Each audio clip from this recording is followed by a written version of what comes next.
बिस्मिल्लाहिर्रहमानिर्रहीम। अस्सलाम वालेकुम नाज़रीन। आज हम एक बहुत स्पेशल पॉडकास्ट के साथ बैठे हैं। आज मेरी सबसे छोटी बहन कुदसिया ऑस्ट्रेलिया में होती है, वो आई हुई है। तो हमने इस मौके को बड़ी गनीमत जाना और सोचा कि हम कुछ अपनी पुरानी यादों को इकट्ठा करें, कुछ इसको महफूज करें। दौर ऐसा है कि ज़हन भी कमज़ोर होते जा रहे हैं, बातें भी भूलनी शुरू हो गई हैं। तो क्यों ना इन बातों को कुछ हम अपनी मेमोरी में लेके आएँ, आपके साथ शेयर करें कुछ बातों को। ये बातें बहुत कीमती होती हैं और मैं समझता हूँ सरकार वैसव के हवाले से हर बात जो है वो अपनी जगह पे एक अहमियत रखती है और वो उससे किसी न किसी का आगे को भला ज़रूर होता है। तो ये कुछ दरीचे आज मज़ीद खोलने की कोशिश करते हैं। तो आज हमारे साथ बैठी हैं कुदसिया। अस्सलाम वालेकुम कुदसिया। जी, वालेकुम सलाम भाईजान, क्या हाल चाल है? ठीक हैं आप? अल्हम्दुलिल्लाह। ऑस्ट्रेलिया से आई हैं आप? जी। ठीक बात। अच्छा जी, तो फिर हम कुछ शुरू करते हैं आज कोई बातें। जी, कुछ एक टाइम है जो अ, अबू के विसाल से पहले का टाइम है जी, जी, बिल्कुल। और मैं चाहूँगा कि आप थोड़ा-सा ज़रा उस दौर में जाएँ जब वासिफ़ आइडियल स्कूल शुरू किया था। जी, बिल्कुल। वासिफ़ आइडियल स्कूल में बताता चलूँ कि सरकार साहब ने पहली से 5वीं तक एक स्कूल खोला था। उसका नाम था वासिफ़ आइडियल स्कूल और मुझे लगता है ज़ाती तौर पर कि वो स्कूल सिर्फ़ खोला ही इसलिए गया था कि बेटियों को पहली से 5वीं तक की एजुकेशन वहाँ पे दी जाए और छठी क्लास में फिर ये सरकारी स्कूल में गई थी। तो जैसे ये लोग गई हैं अगले स्कूल में तो वो वासिफ़ आइडियल स्कूल बंद हो गया था। तो मुझे तो ऐसे ही लगता है कि शायद वो स्कूल था ही इसलिए कि इनकी परवरिश और नरिशमेंट के लिए। तो कुछ उस दौर की कोई बात याद है कि बिल्कुल मुझे ये याद है कि अम्मी ने बताया कि जब सादिया जाया करती थी आपके साथ वो कौन-सा junior model model junior school? Model school, तो अब्बू बड़े परेशान होते थे कि जब सादिया रोती भी जाती थी और कहती थी मैंने स्कूल नहीं जाना हुँ, और अब्बू उसको अक्सर वापस ले आते थे। अम्मी कहनी तुसी की मज़ाक बनाया, बच्चे को रोज़ वापस ले आते हैं तो पढ़ेगी कैसे? अब्बू कहते हैं जब ये रोती है तो मुझे अच्छा नहीं लगता। हुँ, तो मेरा ख़्याल है कि वो वही टाइम था जब अब्बू ने सोचा कि अब स्कूल खोला जाए, अपने घर में बच्चों को पढ़ाया जाए। हुँ, बच्चे घर में भी रहेंगे और अब्बू के बिल्कुल पास रह के तालीम हासिल करेंगे। वेरी और वो तालीम बेसिकली वो वाली तालीम नहीं थी जो कि किताबी तालीम थी। वो बेसिकली इल्मी थी तालीम। वो नज़र करम भी साथ था, नज़र भी साथ थी, किताबें भी साथ थीं और इल्म भी साथ चल रहा था। ये कैसे अंदाज़ा हुआ कि ये क्योंकि बिल्कुल मुझे इस चीज़ का बड़ी अच्छी तरह अंदाज़ा है क्योंकि अब्बू की नज़र उस टाइम पे हर टीचर पे होती थी। कौन कैसा पढ़ाता है, कौन कैसा करता है। उस टाइम पे मैं नाम तो नहीं लूँगी लेकिन उस टाइम पे हमारे पास एक टीचर हुआ करती थी जो बड़ी सख्त मिज़ाज की थी। हमारे सामने की बात है कि वो पेंसिल को घड़ के शॉप उसका करके आया बिल्कुल है? शार्प करके जब वो बहुत शार्प होती थी बच्चों को चुभोया करती थी। अल्लाह! मैं खुद विटनेस हूँ इस बात की। हुँ, तो नादिया ने मेंशन किया अब्बू से, अब्बू ये उन्होंने ऐसे किया। उसी टाइम, उसी सेकंड अब्बू ने उन टीचर को बुलाया, दैट्स इट, वो बात खत्म होगी, वो टीचर दोबारा नजर नहीं है। हुँ, और ये जो मार वाला सिलसिला है, अब्बू ने कहा था, पहले ही फरमा दिया था कि ये जितने भी बाहर रेडी वाले देख रहे हो, ये वो बच्चे हैं जो स्कूल में टीचर्स की मार से भागे हुए। वाह! तो मार वाला तो चक्कर ही कोई नहीं था। तो हम अब्बू के ज़ेरे साया रहे, ज़ेरे असर रहे उस टाइम पे भी।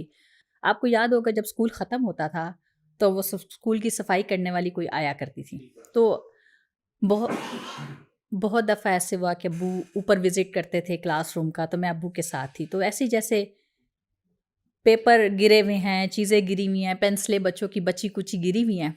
तो मैं चल रही थी अब्बू के साथ, तो मेरा पाँव कलम पे आ गया। अब्बू कहते खबरदार, कलम को उठाओ। टूटी हुई पेंसिल, बिल्कुल टूटी हुई, वेस्ट। कहते हैं इसको उठाओ, कलम का एहतराम। ये अब्बू ने उस टाइम कहा, कलम का एहतराम। वो बात ऐसी नक्श हुई कि आज भी कहीं पे टूटा हुआ पेन भी गिरा होता है तो मैं पेन उठा के रखती हूँ कि मेरे अब्बू ने हुक्म दिया था, पेन का एहतराम। वाह! तो मैं उस टाइम पे भी इस चीज़ का ध्यान, वो कैसे चीज़ें आपके अंदर डालते गए, एहसास तो नहीं होता। 6-7 साल उम्र होगी तुम्हारी इस वक्त? मैं शायद उस टाइम तीसरी क्लास में थी शायद, मुझे 8 कितने साल हो गए ऐसे पहले 7 तो। 8 साल जी कह लें, ये वो बातें हैं। हम्म, और उस टाइम मुझे याद है अम्मी कहती थी कि मैं इतनी मेहनत करती हूँ, मैं मुझे तो कुछ नहीं मिलता स्कूल से, उजरत मुझे तो नहीं मिलती है। हम्म। तब वो कहते उजरत के लिए स्कूल भी नहीं खोला। बात भी ठीक है। उजरत के लिए नहीं खोला था क्योंकि मोस्टली जो लोग आते थे उनकी फ़ीस नहीं वो पे कर सकते थे, वो इसीलिए आते थे कि उनकी फ़ीस नहीं पे होती थी, लेकिन तालीम और इल्म दोनों मिलता था उनको वहाँ पे। मुझे याद है जब वो स्कूल आप लोगों के जाने के बाद जब बंद हुआ था तो इलाके से काफी सारे लोग आए थे, जी जी जिन्होंने बिल्कुल। कहा था कि ये स्कूल, ये नाम आप हमें दे दें, हम इसको आगे हाँ चला बिल्कुल लेंगे। ऐसे। तो आपने बड़ी सख्ती से इनकार किया कि नहीं, ये स्कूल जो है ना आगे नहीं जाएगा, ये बस यही बंद हो जाएगी। इसकी ना कोई फ्रेंचाइज खोलना मकसद थी, ना कोई आगे किसी को बेचना भी मकसद था। मकसद सिर्फ यही था कि वो उस दौर में जो बच्चे करीब के थे वो भी पढ़े, अपने बच्चे भी पढ़े वो। बेशक बेशक बिल्कुल ऐसे ही थे। और याद है जैसे ही वो स्कूल बंद किया तो सामने हमारे नेबर्स जो थे उन्होंने स्कूल खोला था, आपको नाम याद होगा, कौन सा? Sir Syed model school. आपको याद है वो किसने खोला था? किसने बोला? अंबर के बाबा ने, अंबर के अबू ने। ओह, अच्छा अच्छा अच्छा अच्छा। उन्होंने ऊपर वाले पोर्शन में स्कूल ऊपर वाले खोला, फिर पोर्शन में नीचे खोला वाले था, में भी हाँ खोला। हाँ बस वो खोला ही था हाँ। क्योंकि और फिर बंद भी हो गया वो था, फिर मुझे बहुत याद है, जल्दी हाँ, बहुत जल्दी बंद भी हो सर गया ने था। से कहा वो चूंकि वो तालीम और इल्म में फ़र्क होता है ना, कहीं पे तालीम दी जाती है, कहीं पे इल्म दिया जाता है। और मुझे याद है अब वो बहुत डेडिकेशन के साथ उस स्कूल के साथ में लगे होते थे कि बच्चों में दाखिला जाना है, इम्तिहान कब है, इनकी बच्चों की फीस जमा करवानी है। अफजाल भी होते हैं ना जी जी साथ जी में, बिल्कुल बिल्कुल। अफजाल भाई की बड़ी स्पेशल ड्यूटी लगा करती है कि पता करो कि बोर्ड के इम्तिहान कब होने हैं। जी और वो एक दफा पता चला कि जी आप आए तो आपने अफजाल भाई को झाड़ा, तो तुम कैसे हो, तुम्हें पता ही नहीं है, बोर्ड के पेपर चले गए और तुमने मुझे बताया नहीं है। तो वो बड़े भागे भागे गए, उन्होंने जाके देखा कि भी वहाँ पे बोर्ड के पेपर तो अभी रहते थे। आपने कहा नहीं जी वो 8वीं के बोर्ड के पेपर गए, अच्छा। अभी 5वीं के रहते हैं। तो हम्म। फिर आपने कहा अच्छा से मुझे पता चल गया। अच्छा अच्छा हाँ। तो वो अच्छा तुम लोग आप तो एज में तीसरे नंबर पे है ना, पहले तो सादिया है, फिर फिर ना, नादिया है, फिर फिर मैं। कुत्सिया। तो सादिया जब इस स्कूल में आई है मेरे साथ, तो वो पढ़ी है पहली तक, जो जूनियर मॉडल स्कूल था चुबुर्जी क्वार्टर्स जी में। मुझे याद है मैं 5वीं में था, सादिया पहली में थी, तो वो एक साल हमारा वो एक स्कूल में इकट्ठा गुजरा है। तो इसका मतलब है सादिया सेकंड क्लास में फिर इधर आ गई थी।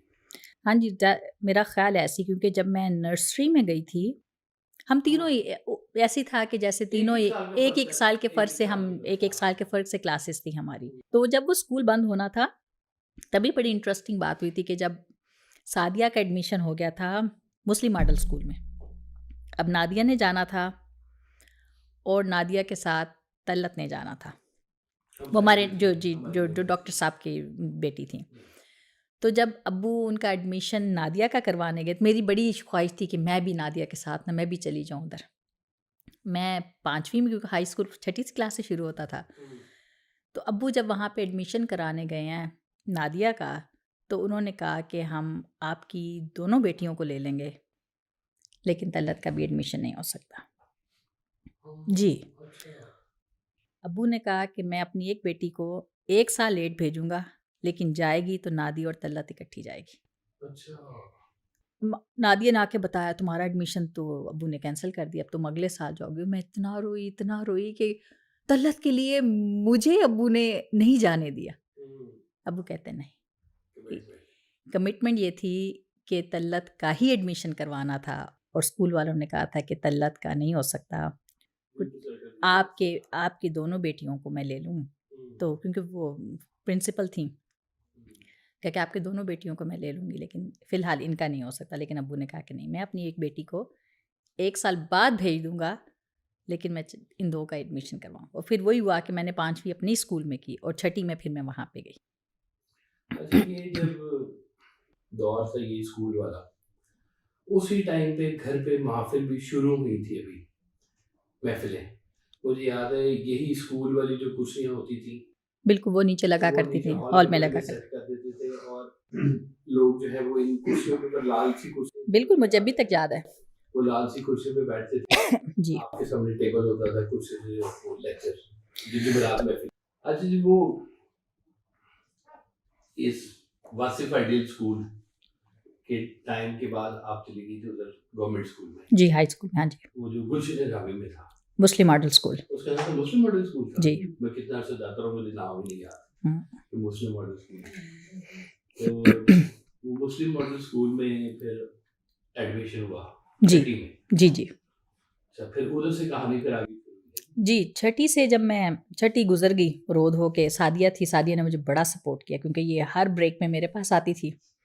ये पिछली ब्रेक में मेरे पास आती थी जब वो पहली से बात की होती थी। ये मेरे पास आती थी, बड़ा सपोर्ट करती थी क्योंकि कम्प्लीटली एनवायरनमेंट डिफरेंट था। अम्मी अब्बू के स्कूल में, घर में क्लासरूम में 10 बच्चे 8 बच्चे इस तरह से होते। उधर गए तो 60-70 लड़कियां होती थी, समझ ही कुछ नहीं आती थी, कितना बड़ा स्कूल, इतना बड़ा एक्सपोजर, कुछ भी नहीं था। तो छठी जो थी मुझे काफ़ी स्ट्रगल में गुजरी, काफ़ी मारे भी खाई। लेकिन जब मैं 7वीं में पहुंची ना, तो हमारी एक टीचर थी, बहुत अच्छी टीचर थी, मेरी क्लास टीचर थी मिस नसरीन, मुझे आज भी उनका नाम याद है। बेहतरीन टीचर थी, मैं बड़ा इन्जॉय करी थी उनके साथ पढ़ना क्योंकि वो 7 सब्जेक्ट हमें पढ़ाती थी, क्लास टीचर थी। तो कुछ अर्सा गुजरा, मुझे फील हुआ कि जैसे उनके रवैये में कुछ चेंजेस आना शुरू हुए यकदम, या जैसे ग्रेजुअली कुछ ऐसे होना शुरू हुआ कि हर चीज़ में मुझे पॉइंट आउट करना। जैसे स्कूलों में तो ये होता है, झड़क भी देती थी टीचर्स। तो फिर मुझे ऐसे लगा कि जैसे मैं जो भी काम करती हूँ, क्लास में जब उनके पास मेरी होमवर्क बुक जाती है तो मुझे अच्छे कमेंट्स नहीं मिलते, या कुछ इस तरह का मुझे उनकी तरफ से मिलता था कि जैसे एग्जैक्टली जैसे इस तरह से। तो 1 दफ़ा 2 दफ़ा जैसे मुझे लगता था कि अब ऐसे ही चलेगा, ये पूरा ईयर 7 ऐसे ही गुजरना। तो जैसे बच्चा डिसअपॉइंट हो जाता है कि मैं मेहनत करती हूँ लेकिन कोई मेरे हासिल में कुछ भी नहीं है, तो मैंने क्या करना शुरू किया, जो अपनी होमवर्क बुक थी उसका जो पहला पेज था वो फाड़ दी, अपना नाम जो लिखा होता था कि किसकी क्लास बुक है, कि टीचर को ये ना पता चले कि ये कुछ से वासिफ की बुक है, तो मुझे क्रॉस नहीं देंगी शायद। वो कुछ अर्सा ही ठीक चला, फिर टीचर ये भी गुस्सा करती थी कि नाम नहीं लिखा हुआ, किसकी बुक है, ये है वो है ना, तो नाम भी लिखना ज़रूरी होता था। तो कुछ अर्सा ये बात चलती रही। मैंने अब्बू से कहा, अब्बू अब्बू एक दिन ऑफिस में बैठे हुए थे, तो एग्ज़ाम के करीब करीब की बात थी कुछ इस तरह से। तो मैंने अब्बू से कहा, अब्बू जी अगर तो यही क्लासरूम टीचर है ना, मैं आपको बता दूं मैंने पास नहीं होना। कहते क्यों? मैंने कहा टीचर मुझे पसंद नहीं करती। अब्बू ने सिर्फ इतनी बात सुनी, अब्बू ने कहा अच्छा ठीक है जाओ। अगले दिन अब्बू हमें स्कूल छोड़ने गए, तो स्कूल उतरने लगे तो अब्बू ने खाकी वो पेपर में जी इनवेलप टाइप में, जैसे आपको पता है वो किताबें पैक किया करते थे, ऊपर रैपर चढ़ते थे, ऊपर डोरी वो रेड कलर की होती थी, नायलॉन का, वो हम धागा बांधा करते थे।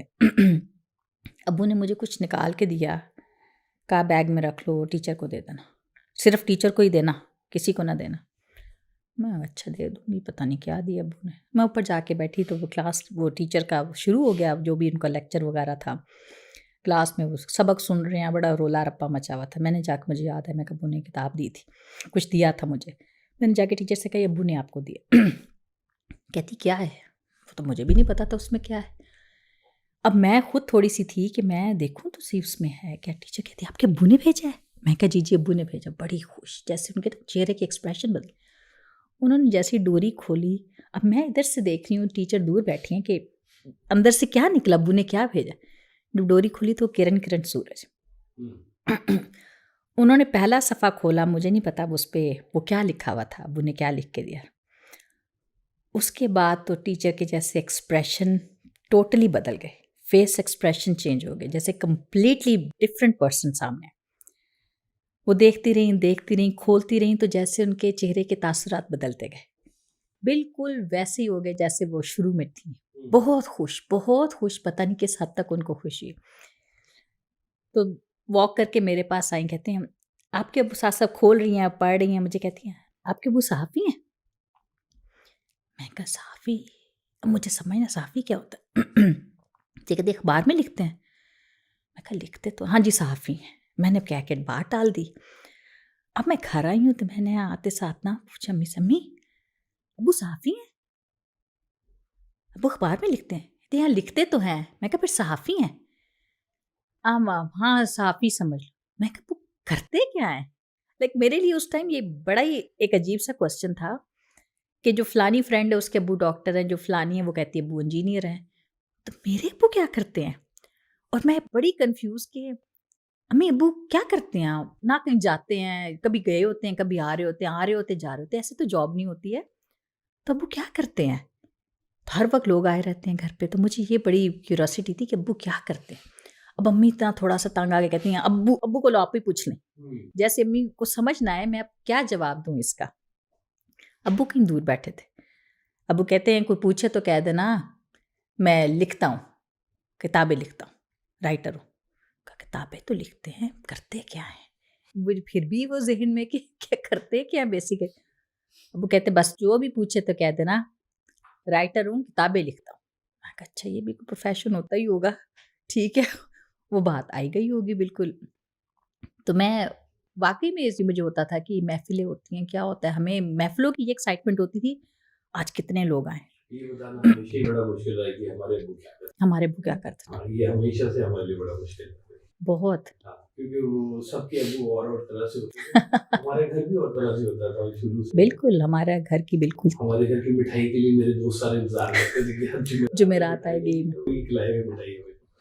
तो बिल- ये सवाल तुम्हें याद होगा जब अब्बू यूके जा रहे थे इलाज के लिए, जी जी जी बिल्कुल। उस भी ये सवाल किसने पूछा था? किसने पूछा था? नर्स ने जी जी मेरा ख्याल है कोई नर्स थी, हाँ जी। हाँ, तो सारे इकट्ठे हुए ना, तो मेयो हॉस्पिटल से नर्स आई जी बिल्कुल। व्हील चेयर लेके। तो उसने पूछा कि इतने सारे लोग हैं, बड़े अदब से खड़े हुए हैं, मुझे कि करते क्या है ये? अब सारे जो साथ खड़े थे सब खामोश, कोई जवाब ना दे सके कि क्या करते हैं। तो आपने जब वो सबको इस देखा ना टेंशन में कि कोई जवाब ही नहीं देगा, तो आपने कहा कि बेटा मैं दुआ कर। जी तो ये हमेशा से बड़ा मुश्किल रहा ये वाला। दुआ की मैं आपको बात बताऊं कि अब्बू की नज़र घर में बच्चों के ऊपर इतनी ज़्यादा होती थी कि बात कहीं होती थी तो जवाब कहीं से मिलता था। मतलब हम घर में रह रहे हैं, आपस की बातें शातें होती थी, वो बातें अब्बू तक पता नहीं कैसे पहुंचती थी। मैं आपको एक वाकया बताऊं कि हम पिछले वाले बरामदे में बैठे हुए थे, अम्मी वहाँ सब्ज़ी काट रही थी, वो तख्त पोश पे बैठ के, तो हम बैठे हुए, तो हमारे घर में एक वो आंटी आई हुई थी, हम सब जानते हैं उनको।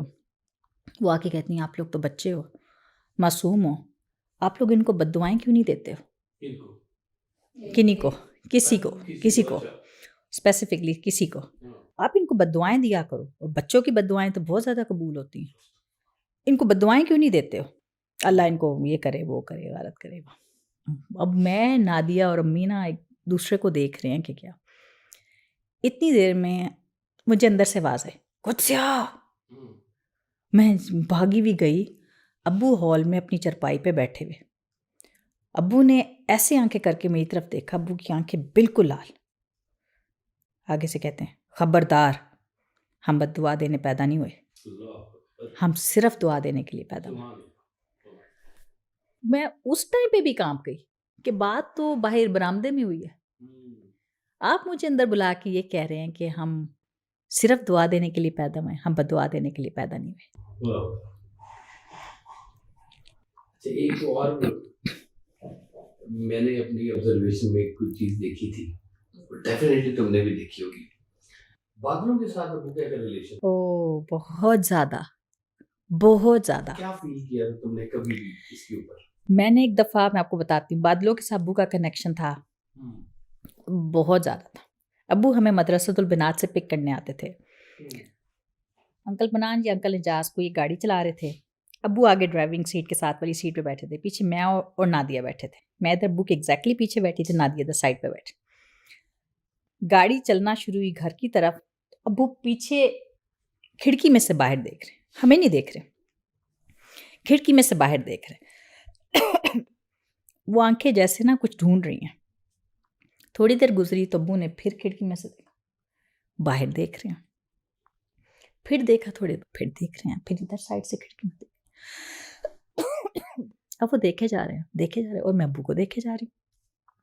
मैं क्या है, किधर देख रहे हैं, किसको देख रहे हैं, मुझे समझ नहीं आती किसको देख रहा। घर पहुंच के मैंने जाके कपड़े चपड़े चेंज किए, अब्बू के पास आई तो अब्बू बाहर बरामदे में खड़े होके फिर कुछ देख रहे हैं, आसमान में देख रहे। मैंने अब्बू से कहा, अब्बू क्या देख रहे हैं? अब्बू कहते मैं बादलों को देख रहा हूँ, मैं इनको बुला रहा हूँ। अच्छा। कहते मैं बादलों को बुला रहा हूँ, हम्म, तुम भी आजमाया करो अपने आप को, अच्छा। बादलों को बुलाया करो, देखो ये तुम्हारी बात सुनते हैं कि नहीं। तो ये बात मेरे लिए बहुत बड़ी थी, अम्मा बादलों को कौन बुलाता है? और फिर ऊपर से ये भी फरमाया कि अपने आप को आजमाया करो, देखा करो तुम्हारी बात सुनते हैं कि। तो ये मेरे लिए बहुत बड़ी बात थी। आज भी मैं वो सोचती हूँ कि क्या ऐसा मुमकिन बादलों को है, बुलाया जा क्या सकता है कि बादलों को बुलाया चलो जाए? देख लो बुला के इसमें बात तो मैंने कहा है। मुझे लगता है कि शायद अभी इसका टाइम नहीं आया, या मैं वो जुर्रत नहीं कर सकती, मुझे ऐसे लगता है। हाँ ऐसी बात है, ये बात ठीक है। बादलों के साथ बड़ा ही गहरा रिलेशन। मैं बाहर खड़ा हुआ तो मशरिक वाली साइड से मैंने देखा कि बादल आ रहे हैं। इतने खतरनाक बादल मैंने जिंदगी में कभी, ऐसे सीधी एक लाइन में तेजी से बादल आ रहे हैं। तो मैं बाहर ग्राउंड में खेल रहा था, वो बादल आते देख के हम लोग मैच वो छोड़ के ना सारे हम खड़े होके तो बादल देख रहे हैं। और मुझे देख के डर लगा कि इतनी स्पीड में बादल आ रहे हैं, इतने सख्त काले बादल आ रहे हैं कि हद ही हुई। मैं भाग के ना गेट में आके अपने खड़ा हो गया, तो मैं देखा कि अब ना बादलों को देख रहे हैं। तो कहते हैं ये बड़े खतरनाक बादल है, इनका नाम है ऑक्यूनिम्बस। उस वक्त नाम बताया अभी, इसका नाम है ऑक्यूनिम्बस। और ये बड़े खतरनाक बादल है, और ये बादल जहां पे भी बरसेंगे ना बहुत तबाही फैलाएंगे। फिक्र नहीं करो, यहाँ नहीं बरसेंगे। अच्छा, वो जब आप कहते थे ना तो फिर मुझे तो बड़ा यकीन होता था कि हाँ तसल्ली बस हो गई कहते ना। हैं ना कि ये ऐसे ही होगा, ये अब आपने कह जो दिया। वो हमारे खड़े खड़े जिस स्पीड से वो बादल आ रहे थे, बादल आके तो आगे चले गए। सुबह के जब अखबार आया तो पता चला कि वो बादल नारंगी नारंग मंडी में वो बरसे से जाके और कुछ 1.5 किलो का ओला गिरा था और तबाही ट्रैक्टर मच उड़ गई। गए और तबाही फिर गई। मेरे ख्याल 84 85 की बात होगी शायद, हाँ जी, उस दौर की है ना। जी तो वो एक कनेक्शन था, बिल्कुल मैं कौन हूँ, बादल हूँ, मैं झूम के उठा हूँ, बिल्कुल। बरसा हूँ बरसा हूँ, है ना। बादल का, हवा का, मौसम का अब्बू पे ख़ास ताल्लुक था उनका। हम्म, ठंडी हवा के झोंके अब्बू के मिजाज पे असरअंदाज होते थे, और ये मैंने देखा मिजाज बदल जाता जैसे होता है ना, जैसे हम कहते हैं मौसम अच्छा है, शुक्र है, होता है, खुशी होती है। हम्म, तो अब्बू के मिजाज में तब्दीली। फिर बाहर निकल जाना, आपको याद है हम सर्दियों में बाहर जाया करते थे, आपा के घर रोज़ हमने जाना, रोज़ जाना, रूह को भूल गए। रोज़ फूफो के घर जाना, रोज़। अब रोज़ क्या करने जाते थे पता नहीं, मुझे बस वो मुझे याद है कि 80% तो लड़ाई होती थी, माशाल्लाह से। तो लेकिन जाते हर रोज थे। और यही खूबसूरती थी कि बड़े लड़ते थे हाँ, और छोटे और उतना ही बैठ के ऊंचा फिर किचन में खेल हंसते रहे थे, होते थे। और हम उतना ही ऊंचा हंसते थे। ये हमारी खूबसूरती थी उस टाइम की, उस माहौल की, कि आपा के साथ बड़ी प्यारी याद है उनके साथ भी। उन्होंने उठना हुआ, भाईजान आए, भाईजान आए, भाईजान, फ़ौरन उठना, अब्बू को बिठाना, जगह देनी। हाँ।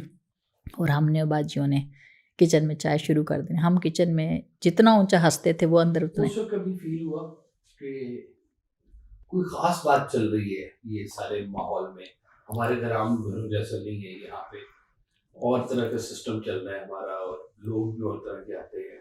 बिल्कुल, मैं ये कहती थी जिस तरह से अंकल इशफाक ने आना, बानो कुदसी आपा उन्होंने आना, मुझे याद है मैं एक दफ़ा उनकी गोद में भी बैठना। तो मैं कहती थी हमारे घर क्या करने आते। बल्कि हमारी एक वो मुस्लिम मॉडल स्कूल की एक टीचर थी, वो सादिया को मैथ्स पढ़ाती थी, उनके बड़े लंबे बाल थे, बड़ी प्यारी थी। बड़ी बात। एक दिन वो हमारे घर शाम को आ गए अपने हस्बैंड के साथ, और हम पागल हो गए, टीचर आई हैं, टीचर आई हैं, टीचर है। मुझे इनका नाम याद नहीं, सादिया को शायद याद होगा, मिस इफ्तिखार, नहीं उनकी बात नहीं, मिस इफ्तिखार नहीं थी। वो आई, बड़ी प्यारी सी थी। अब हम सारे परेशान, हमारे घर आई, हमारे घर आई, हमारे घर आई, क्यों आई, और फिर वो चली गई। उनको कहाँ से क्या पता चला, कैसे पता चला, क्या हुआ। फिर अब्बू से पूछा मैंने, अब्बू वो क्या करने आई थी? वो दुआ के लिए, बस इतनी मुझे पता है कि वो, और बाद में पता चला कि उनके घर औलाद नहीं थी, वो दुआ के लिए आई थी। और ये था, ये सिलसिला था। ये टाइम था आपकी तबीयत भी कुछ अलग होनी शुरू हो गई थी उस वक्त। मेरे ख्याल है 86 87 88 की बात थी। तो उसके बाद फिर जो टाइम गुजरा तुम्हारा स्कूल में, और स्कूल स्कूल किस वक्त जब अबू का विसाल हुआ, तुम कौन सी क्लास में? मैं मैट्रिक में 93 में 93 में मैट्रिक में थी। जी, मदरसतुल बनात में। मदरसतुल बनात में, हाँ। तुम्हारी तीनों बहनें उधर कब शिफ्ट याद है?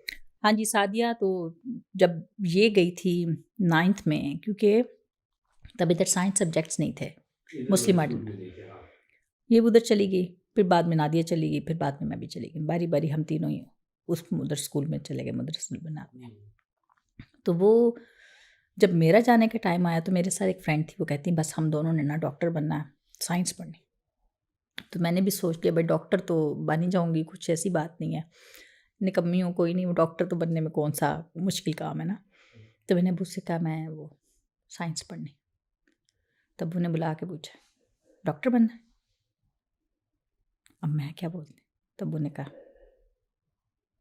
इतना ही बोला और अगले दिन साइंस की सारी किताबें घर थी। लेकिन अब्बू को पता था कि मैंने डॉक्टर नहीं बनना।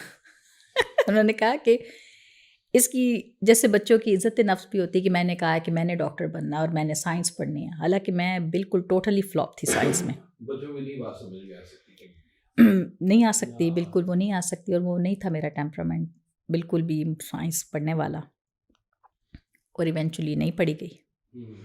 और मैं आपको बताऊं उस टाइम पे मदरसतुल बनात में जब अब्बू के विसाल का टाइम था, 3 महीने अब्बू ने हमें घर बिठा लिया, हम 3 महीने स्कूल नहीं गए। और अम्मी रोज़ कहती हैं बच्चियां नुकार बिठा ले, अब्बू कहते नहीं मैंने नहीं भेजना, मैंने नहीं भेजना, मैंने नहीं भेजना। और हम घर में मौज कर रहे हैं बगैर कुछ पढ़े, हमें और क्या चाहिए। मुझे याद है मैं अपनी एप्लीकेशन देने अब्बू को गई थी, तो वहाँ पे जैसे एग्ज़ाम्स चल रहे थे स्कूल में, ट्रायल एग्ज़ाम, मैट्रिक के बोर्ड के ट्रायल एग्ज़ाम चल रहे थे और सब करे, और मैं सोच रही हूँ कि हम घर में बैठे हैं और हम कुछ नहीं कर रहे, और घर और हम कैसे होगा, और हम बैठे क्यों हैं घर में। और बाद में समझ आया कि वही टाइम था जब अब्बू ने कहा मैंने ये टाइम अपने बच्चों के साथ रखना। और वो हमने अब्बू के साथ गुजारा। जब उनका विसाल हुआ, आप शायद हॉस्पिटल में थी, याद है, तुम्हारे घर में बहुत सारे लोग आते थे, अम्मी से मिलते थे, बातें शातें करते थे, सारे इधर उधर। तो तब वही एक वो मुझे याद है उस टाइम वो होगी कोई 20-21 साल की कोई यंग सी लड़की थी, वो हमारे घर आई, बड़ी एनर्जेटिक और बड़ी अच्छी, जी क्या हाल है, मुझे बड़ी खुशी हुई आपसे मिलके, ये वो। तो मुझे कहती हैं अच्छा ना मुझे ये तो बताएं आपने अपने अब्बू से क्या सीखा। तो ये क्वेश्चन सुनना था तो मेरे तो हवाइयाँ उड़ गई कि इसका क्या मतलब है कि आपने अपने अब्बू से क्या सीखा। तो जैसे मुझे बिल्कुल टोटली मैं ब्लैंक हो गई कि ये क्वेश्चन क्या क्वेश्चन है, इसका क्या मतलब है कि आपने अब्बू से क्या सीखा, आपने अपने अब्बू से क्या सीखा। ये सवाल उस टाइम भी इतना मुश्किल था जितना आज मुश्किल है। अगर आज मुझसे कोई पूछे आपने अपने बच्चे को पेरेंटिंग की किताब में से कौन से चैप्टर का कौन सा सबक आज पढ़ाया, तुम्हारे पास कोई जवाब नहीं। तो मैं ये समझती थी ये सवाल तो अब्बू से ही पूछा जाता कि आपने अपनी औलाद को क्या सिखाया, क्योंकि देने वाला ही जानता है कि वो क्या दे रहा है, लेने वाले तो सुनते हैं और अब्जॉर्ब करते जाते हैं, उनको एहसास भी नहीं होता कि वो क्या है। और जो चीज़ें मैं समझती हूँ खून में शामिल कर दी जाए वो तो लफ्ज़ों की मोहताज भी नहीं रहती। और ये बहुत बड़ी बात थी कि मैं समझती थी कि इसका क्या मतलब है, और इस सवाल का कोई जवाब बनता भी नहीं है। क्या जवाब देंगे आप? किताबी बातें जो हमारी समझ में वैसे ही नहीं आती। अब वो किताबी तो बातें थी भी नहीं। अब्बू की मैं बता रही हूँ ना, नज़र करम किस हद तक थी, किस हद तक हमारा उठना बैठना सोना जागना तक उनकी नज़र में होता था।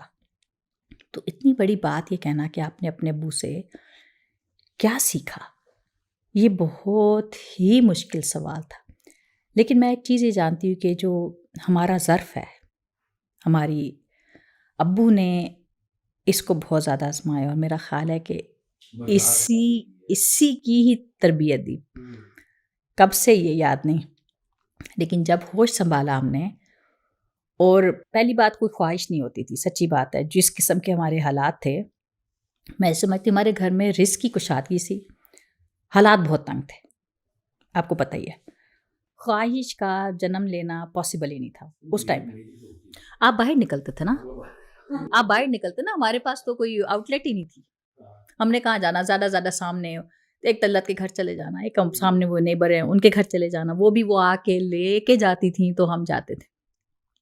उस टाइम पे ख्वाहिश का पैदा करना खुद से, वो एक बहुत बड़ी बात होती थी।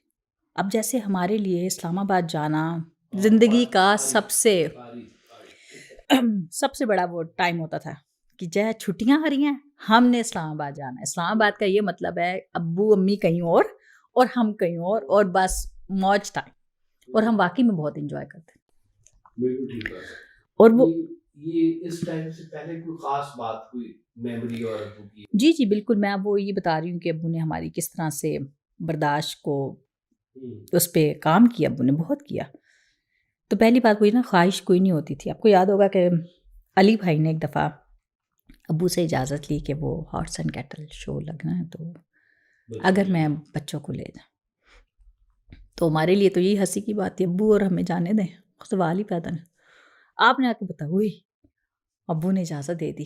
कहें अब्बू ने और इजाज़त दे दी है, वो भी हमारे लिए, वो भी हॉर्स एंड कैटल शो पे अली भाई के साथ जाने के लिए? सवाल ही पैदा नहीं हो, ये तो होगा ही नहीं। फिर पता चला कि टिकटें ले ली हैं, वो भी आपने बताओ टिकटें आ गई हैं फलानी डेट को शाम को 6 बजे के 7 बजे, क्योंकि उन दिनों सर्दियां थी, अंधेरा बहुत जल्दी हो जाता, इतने बजे का शो है, इतने से इतने बजे तक हमने जाना। और हम अंदर ही अंदर पागल, तीनों पागल हुई, इतनी खुश इसी को हाथ में। जिस दिन जाना था उस दिन हमारा इम्तहान शुरू हो गया। अब ये कि शाम को अम्मी ने कपड़े तो इस्त्री कर लो तुसी। अम्मी ठहर जी, अब्बू को तो देख तो लेने दें, पता नहीं जाना है नहीं जाना, क्या करना। अम्मी कहती है अब्बू ने कहा तो फिर कपड़े इस्त्री करोगे, अभी कर लो। मुझे याद है हमने एक्साइटमेंट में कपड़े तो इस्त्री कर लिए। अम्मी कहती तैयार हो जाओ, कहना ये नहीं होगा, जब तक अब्बू नहीं कहेंगे तो ये नहीं होगा। अब ये वो दिन था जिस दिन मुझे, मेरा ख्याल है, अली भाई का सबसे ज़्यादा इंतज़ार था कि अली भाई का मोटर बाइक, आपको पता है वो कितनी दूर बंद करते थे। अब वो जी शाम का टाइम हो गया, कान लगे में बाहर, अली भाई आए, अली भाई आए, अली भाई आए। हम सारे तीनों एक दूसरे को, इतनी देर में आप अंदर आए, ओ यार अली भाई आ गए। क्या अली भाई आ गए, इसका मतलब हम जाने वाले। बड़ी एक्साइटमेंट। अली भाई को आए हुए आधा घंटा हो गया, ऑफिस में बैठे हैं। अब हम तीनों एक दूसरे को पुश करेंगे, ऑफिस का दरवाज़ा तुम खटकाओ। सादी कहती तुम खटकाओ, नादी कहती तुम खटकाओ, जैसे एक दूसरे को कोने, हमारे दरवाज़ा हालांकि इस साइड से खटकाना है, खटकाने पे भी हो रहा है कि कौन खटकाएगा। तो इन मुश्किल काम था कि ऐसे लगता था बुक उधर से पता चल जाता कौन खटका रहा है। अब वो बैठे अब 6 बजे का शो, कहाँ 4:30-5 बजे वो आए, 5:30 हो गए, 5:45 हो गए, 6 बज गए, 6:15 हो गए, 6:30 हो गए। मैंने जाके ज़रा सा हल्का सा नॉक किया, बिल्कुल इतना कि शायद मुझे भी सुनाई नहीं दिया, डर के मारे तो अंदर से आवाज़ आई, अभी सब बताता हूँ। वही बताता हूँ, तो बस वो तो बड़ा खौफनाक था, बताता हूँ। अब हम सारे डर के बैठ के कि अब क्या करना। टाइम गुजरे हुए भी ज़माने गुजर गए, हॉर्स एंड कैटल शो भी ख़त्म हो गया होगा। अब सादिया इधर रो रही है, नादिया उधर रो रही है, अब सारे के अबू ने जाने नहीं दिया, रोना पिटना पड़ गया घर में। अम्मी कहती कोई गाल नहीं, चल को। अब अम्मी पता था ना आपको, अम्मी पता था ना अबू नहीं जाने देंगे, देख अबू ने फिर तेरी जाती है वो ये। थोड़ी देर अबू को ये भी होता था कि रोना नहीं है। थोड़ी देर बाद अबू अंदर आए, आके बैठे, नादिया जी अबू जी, नादिया निकल रही है रोती हुई, बस चुप। इतनी सी बात, अब वो उधर चली गई। अब मैं सादिया नादिया को मुझे अच्छी तरह याद है, मैं कही थी कि मुझे था कि जैसे तो जाना ही नहीं ना, ये सारा में ड्रामा हो रहा है, जा तो सकते नहीं, मेरे जेहन में ही मुझे था अच्छी तरह से। अब मैंने इन सादिया नादिया से कहा अब्बू की पहले वाली बात तो मान ली है, जाने वाली, तो ना जाने वाली क्यों नहीं मानते, वे भी तो अब्बू ने ही कहा है ना। अच्छा जब अब्बू अंदर आ गए ना, तो मैं वो हंस रही हूँ, मुझे अच्छी तरह याद है। अम्मी कहनी है, ये कह रही थी सादिया नादिया को कि अब्बू की पहले वाली बात तो मान ली है, तो अब्बू की दूसरी बात नहीं मान सकते। अब्बू मुझे देख के कहते हैं शाबाश, वाकई शाबाश। हाँ, तो ये वो जो नफ्स है उस उम्र में कंट्रोल किया कि आज तक वो नफ्स कंट्रोल है। ये कई दफा पहले भी नहीं हुआ कि इस्लामाबाद जाना है, ओए वो बता नहीं बैग तैयार, नहीं जाना, नहीं जाना। मतलब ये कोई एक दफा तो नहीं हुआ, कई बिल्कुल ऐसे ही है, कई दफा बैग कहीं पड़ रहे हैं, चलो आधे घंटे में जा रहे हैं, बिल्कुल ऐसे। ऐसे भी करके निकल गए। तो जैसे क्या है वैसे ही बस होना है, बस हमें तो ये पता था कि कहा है तो हो जाएगा, नहीं कहा तो नहीं होगा। बिल्कुल, तो यही नफ्स की ट्रेनिंग थी। मेरा ख्याल है कि वो ट्रेनिंग थी जो हमारी पूरी ज़िंदगी हम पे लागू होती रहेगी। इनविजिबली चल रहा था सारा वो माहौल। तो मैं ये समझती हूँ, अब इस बात को आप लफ्ज़ों में कैसे बता सकते हैं कि आपने अपने बाप से क्या सीखा? हाँ, ये फिर रिस्क की तकसीम मुझे अच्छी तरह याद है, अब्बू ने हमें बताया नहीं है, प्रैक्टिकली सब कुछ करके दिखाया। किसके साथ क्या करना है, कैसे बात करनी है, ये हमने अपने अंदर अब्जॉर्ब किया है, ये हमारे खून में शामिल है।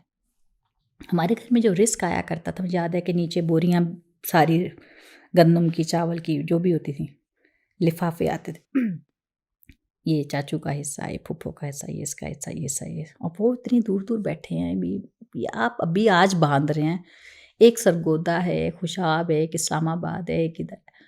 मैं कहती ये जाएगा कैसे, और पता चलना कि ये पहुंच भी गया, ये पहुंच भी गया। तो ये जो रिस्क की तकसीम थी ये हमें सिखाई गई है। मुझे अम्मी ने एक वाक़या सुनाया था कि चावलों की बोरी आई जी, तो वो बोरी को ऐसे ही खड़े खड़े ना सारी बोरी अम्मा जी के हाथ से बंटवा दी, पूरी बोरी, घर के लिए एक हिस्सा भी नहीं रखा और पूरी बोरी सब में बांट जी, तो जब वो बट गई, खत्म हो गई, तो आपने अम्मा जी से पूछा कि वो तुम्हें कुछ हुआ नहीं, सारी बोरी तुमने बांट दी अपने हाथ से, घर के लिए कुछ भी नहीं रखा तुमने। तो अम्मी कहती, मैंने कहा कि जी आपके अपने बच्चे हैं, आपकी मर्जी है, रखे रखे ना रखे ना रखे, इसमें मुझे क्या है। तो अब्बू ने कहा कि चलो ठीक है। वो बोरी खत्म हो गई, तो अगले दिन एक और बोरी आ गई। तो आपने कहा कि अच्छा कल तुमने बांटी थी ना सारी बोरी, आज ये पूरी बोरी तुम्हारे लिए हाँ, कंप्लीट बिल्कुल ऐसे ही है। बिल्कुल, मैं समझती हूँ रिस्क की बहुत शादगी थी हमारे घर में। हाँ, हमारा दस्तरखान इंतहाई खुला था अल्हम्दुलिल्लाह आज भी खुला और है, आज भी खुला है। खुला ही है। और ये नहीं, हमारे घर के हर फर्द का दस्तरखान बहुत खुला है। हाँ, अल्हम्दुलिल्लाह। अल्हम्दुलिल्लाह, हम अपने अपने घरों में बड़े हैं, अल्हम्दुलिल्लाह। हर कोई अपने घर में अल्लाह ने उसको बड़ाई दी है और ये हमारा इसमें कमाल कुछ भी नहीं है। और ये वो तरबियत है जो चल रही है। वो माहौल ही ऐसा कुछ बना दिया हुआ था कि वो इन चीज़ों में हम लोग कभी फंसे ही नहीं कि इसको रखना है, इसको बचाना है, इसको सेव करना है। वो जो है वो वैसे ही चल रहा है, वैसे ही हिसाब किताब में निकल गए। मुझे याद है हमारे घर में वीसीआर आया था। पहले वीसीपी आया था। शायद 2 आया तो हमने कहा हैं ये वही है जिसमें कैसेट लगती है और वो फ़िल्में देखते हैं। वो किस लिए आया था? वो आया था अंदर, ऑफ़िस से अंदर आया था और हम सब ने वो शौक से देखा था और ऐसे ही वापस चला गया। वो सिर्फ़ हमें दिखाने के लिए आया था कि चीज़ें तो आ सकती हैं, लेकिन इनकी ज़रूरत नहीं है। वो पता है किस वक़्त आया था, मैं तुम्हें बताऊँ? अब्बू का कलाम आया था नया-नया। जो मेहदी हसन ने नहीं पढ़ा था, मैं आरज़ुए दीद के किस मरहले में हूँ, खुदाई ना हुई या मैं किसी। तो उस दिन मेहदी हसन का ये पीटीवी पे आया था। अच्छा। जुमेरात की हुई महफ़िल, तो जुमेरात की महफ़िल के बाद ना एक टीवी और एक वो वीसीपी जो था, वीसीआर और था, वीसीपी और था। तो वीसीपी आया था, उसमें वो रिकॉर्डेड था। वो रिकॉर्ड करके वो आपने लगा के वो सुना, मेहदी हसन वाला मैं आरज़ुए दीद के किस मरहले में हूँ, तो बड़ा आपने पसंद किया। फिर हमने कहा अच्छा इसको रिवाइंड करके दोबारा लगाओ। वो दोबारा बैठ के फिर आपने सुना। वो मेरा तो दिल करता था कि जो वीसीपी है ना, ये यहाँ से अंदर चला जाता है, हम बाद में बिल्कुल, देखेंगे। बिल्कुल ऐसे। लेकिन वो अंदर जा नहीं सका, वो फिर ऐसे ही गया और वो फिर ऐसे ही आपने कहा कि चलो ये टीवी और वीसीआर को ले लो बस। वो फिर- ब बिल्कुल ऐसे ही है। क्योंकि इस वो आप हक में नहीं थे कि ये इस तरह की चीज़ें और इतनी ओपननेस जो है वो जितना वो चाहते थे उतना हमें एक्सपोज़र नहीं देते थे चीज़ों का। बिल्कुल और ऐसे ही है। मुझे कई चीज़ों से खुद इंट्रोड्यूस करवाया, वीडियो गेम आपने मुझे खिलाई, गुड़िया भी मंगवा देते थे, पतंगे भी मंगवाए थे। आपके चक्कर में हम भी छत पे होते थे। मेरे पिन्ने हम ही चक्कर में- पकड़ते थे। मेरे चक्कर में सबने पतंग उड़ाई आज भी गुड्डियाँ उड़ा लेते हैं। थी। तो ये बड़ी ओपननेस थी। हुँ। और वो एक जो स्ट्रिक्ट होना था ना अबू का, वो शायद फौरी तौर पे मुझे तो कभी-कभी लगता था कि थोड़ा सख्त है, लेकिन कभी बहुत ज़्यादा देर तक मेरे ऊपर रहा नहीं। उसकी शायद कंपनसेशन ऐसे आप कर देते थे या क्या करते थे कि वो बात ना अंदर रह जाती थी कि ठीक है, ये जो हुआ है ठीक हुआ है। मैं तो तो मुझे कहा ना कि नहीं जाना, कहीं जी, नहीं जी, जाना जी। है, मुझे तो कहते ही रहते कि नहीं जाना।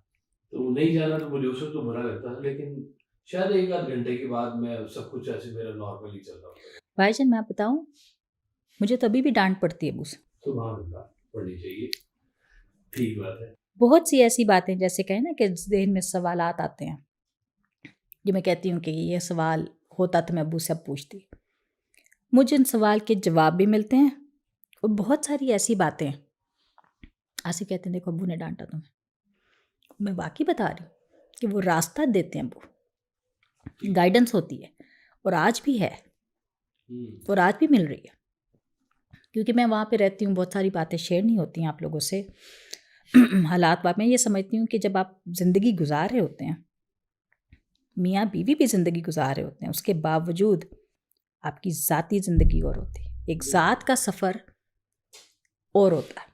ठीक, हर कोई अपनी एक ज़ात का सफ़र कर रहा है। Very true.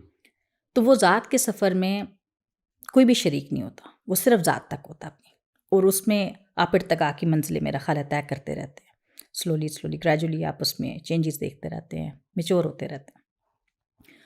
उस सफ़र में मैं समझती हूँ अब्बू आज भी साथ हैं अल्हम्दुलिल्लाह। और बहुत सारे रास्ते, बातें, जब अब्बू की बातें जब मैं सुनती हूँ तो मुझे लगता है ये उसी सवाल का वही जवाब है जो कि ठीक बात है। जो है और ये होना था, क्योंकि जब आप खोज में होते हैं तो मुझे अभी भी ऐसे लगता है। बहुत सारी ऐसी बातें हुई।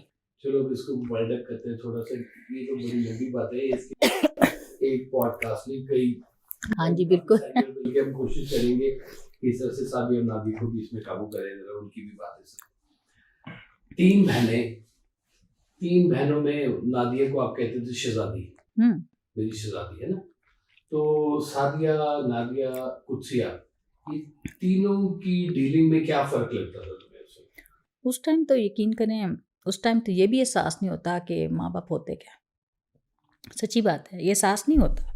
क्योंकि जो फ़ेज़ होती है, उसमें ये तो पता होता है ये सेंटर ऑफ़ सिक्योरिटी है। हुँ, भागते फिरते हैं आप इधर-उधर और आते हैं माँ-बाप के पास। लेकिन ये नहीं पता होता वो हैं क्या?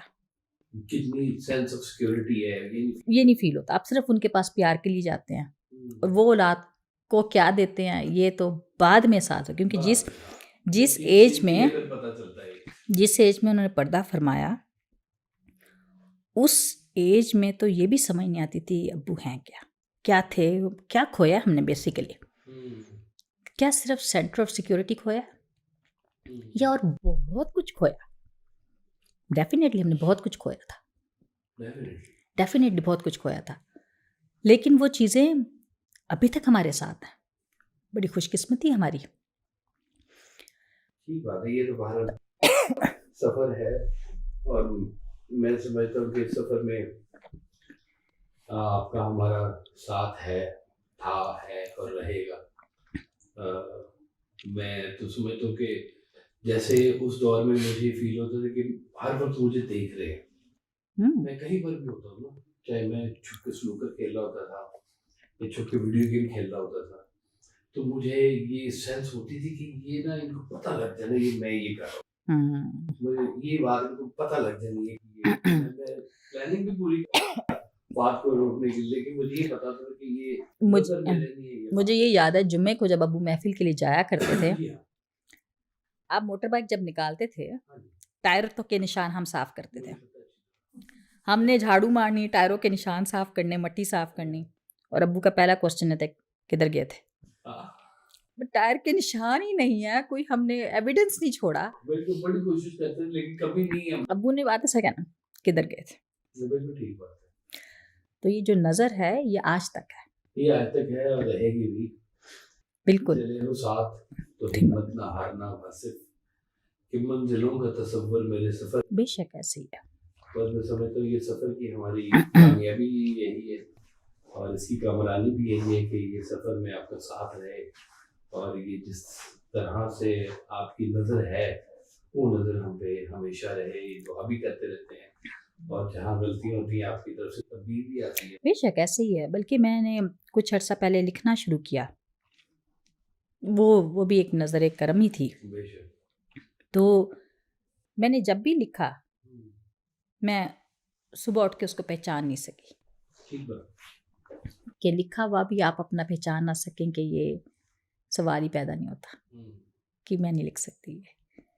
तो बल्कि अब्बू के लिए जो मैंने लिखा, मैंने नहीं लिखा, मैं सच्ची बात है, मेरी इतनी औकात नहीं।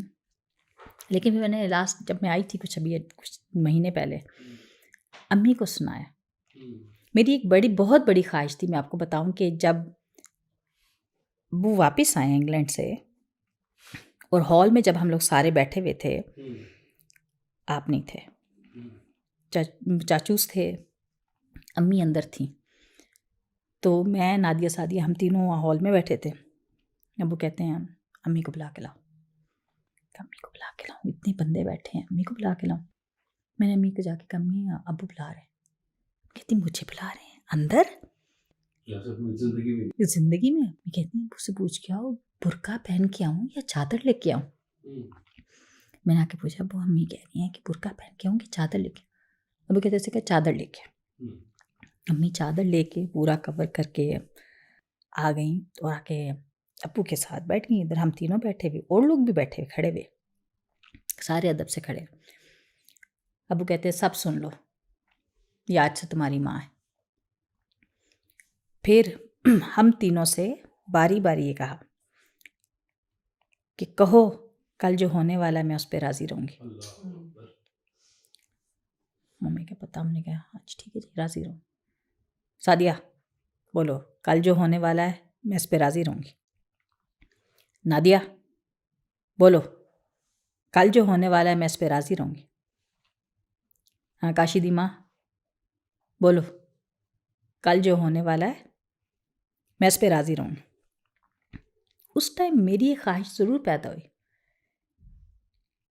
वो ख्वाहिश ऐसी दिल में रह गई कि मेरी ख्वाहिश थी कि उसी टाइम अब्बू की बुक अब्बू को दूं और कहूँ कि मेरे लिए कुछ लिख दें। अच्छा। मेरी ख्वाहिश उस टाइम थी। और एक और ख्वाहिश थी, मुझे क्यों लगता था कि अब्बू के पास कुछ है, मुझे ये एहसास ज़रूर था। और मेरी उस टाइम ये ख्वाहिश थी कि मैं अब्बू से कहूँ, अब्बू जी मुझे कुछ अता कर दें। मैंने वाकई में मेरी ख्वाहिश थी, और ये ख्वाहिश ही थी, ज़ुबान पे तो आ नहीं ना सकती थी। कैसे आ सकती थी? कभी तो इतनी हिम्मत ही नहीं हुई इस गुस्ताखी की, किसी की भी नहीं थी। तो ये मुझे उस टाइम एहसास हुआ कि मैं ये चाहती हूँ, और बहुत ज़्यादा चाहती हूँ, ये दो चीज़ें, लेकिन वो ज़ुबान तक नहीं आई, तो वो नहीं आ सकी। लेकिन वो अता थी, वो एक टाइम था। मैं आपको बताऊं कि मैं अब्बू के ज़माने में मैं लिखती थी, और एक दफ़ा जैसे मैं छोटी छोटी 5-5, 6-6 लाइनों की छोटे छोटे पैराग्राफ लिखा करती थी ज़िंदगी के बारे में, और मैं पता नहीं वो कहाँ गया, आई डोंट नो। जब हम इधर मूव हुए, मुझे याद है अच्छी तरह, मैं वो डायरी साथ लेके आई थी। क्यों?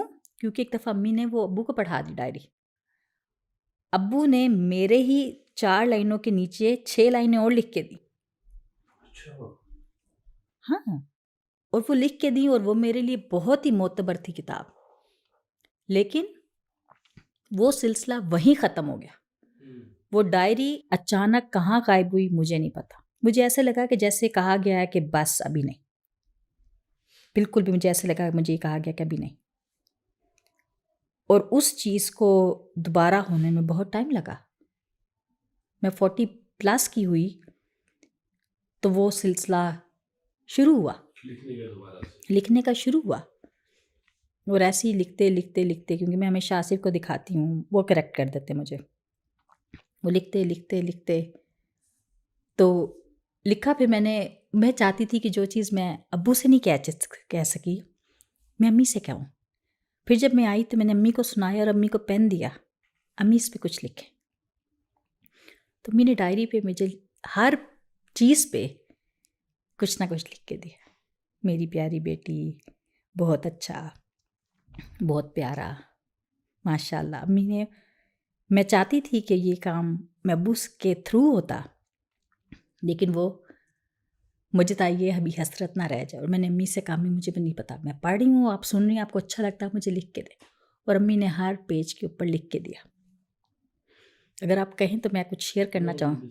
ये जब मैं लिखती हूँ भाईजान, तो मुझे समझ नहीं आता कि एकदम से कैसे लिखा जाता है। मेरी तो इतनी सेंस ही नहीं है कि इतनी जल्दी लिखा जाए। और फिर जब मैंने लिखा तो मैं अगले दिन खुद ही हैरान थी कि मैं नहीं लिख सकती ऐसे। तो आपको सुनाती हूँ। पंजाबी में है, इश्क रहीमी, इश्क करीमी, इश्क अनोखा, इश्क कदीमी, इश्क दे रंग, इश्क दे ढंग, इश्क दे अगे अक्ल दंग, इश्क वसल ते इश्क फराक, इश्क दे अगे हस्ती चाक, इश्क न मस्जिद, इश्क न मंदिर, इश्क है गहरा वांग समंदर, इश्क हसाए, इश्क रुलाए, इश्क परवाना तोड़ चढ़ाए, इश्क अलिफ ते इश्क मीम, इश्क मुकम्मल, इश्क अजीम, इश्क मजाज ते अंत हकीकी, इश्क मादी पहली सीढ़ी, इश्क न मन्ने ज़ात ते पात, इश्क अज़ल तो अबद दी बात, इश्क ता आशिक, इश्क तो वाकिफ़, इश्क मोहब्बत, इश्क वासिफ, इश्क सदाकत, इश्क तजल्ली, इश्क तनाए वासिफ अली। सुभान अल्लाह, क्या बात है, बहुत अच्छा। ये बिल्कुल तुमने नहीं लिखा, इसको कहना भी ना कि तुमने लिखा है, बिल्कुल तुम्हारे नहीं, मैं लेवल से ऊपर की चीज़ है। इंतहाई आपको मैं बताऊं, जो मैं लफ्ज़ यूज़ करती हूँ नहीं, बहुत मुझे उनके मीनिंग नहीं आते। हम्म, मैं अगले दिन डिक्शनरी में देखती हूँ। मैंने उर्दू डिक्शनरी मंगाई है, इसलिए कि मुझे उन लफ्ज़ों के मतलब नहीं आते। नहीं, बहुत अच्छा, बहुत ही तासीर वाला और बड़ा, हर शेर के अंदर एक बड़ी गहराई है, खास। बिल्कुल ऐसी। चलो माशाल्लाह, फिर हम इंशाल्लाह दोबारा भी तुम्हारे इंशाल्लाह। करेंगे और भी चीज़ें सुनेंगे और कोशिश करेंगे कि बाकी बहनों को भी बीच में, ज़रूर ज़रूर, मेरी तो बड़ी ख्वाहिश होगी। बल्कि अम्मा जी को भी बीच में बिठा के तो पुरानी झाड़े दोबारा बात की जाए इसके ऊपर। इंशाल्लाह इंशाल्लाह। फिर हम दोबारा हाजिर होंगे, अल्लाह आप सबको सलामत रखे। तो ये हमारी छोटी छोटी सी बातें होती हैं, लेकिन ये बातें क्योंकि जो सरकार के चाहने वाले हैं उनके लिए बहुत ही एक तोहफा है ये, और शायद कहीं से भी नहीं मिलेगी, जो कुछ शेर खुद से सुना दी है बातें। तो इंशाल्लाह फिर मिलेंगे, अल्लाह आप सबको सलामत रखे। अल्लाह हाफ़िज़।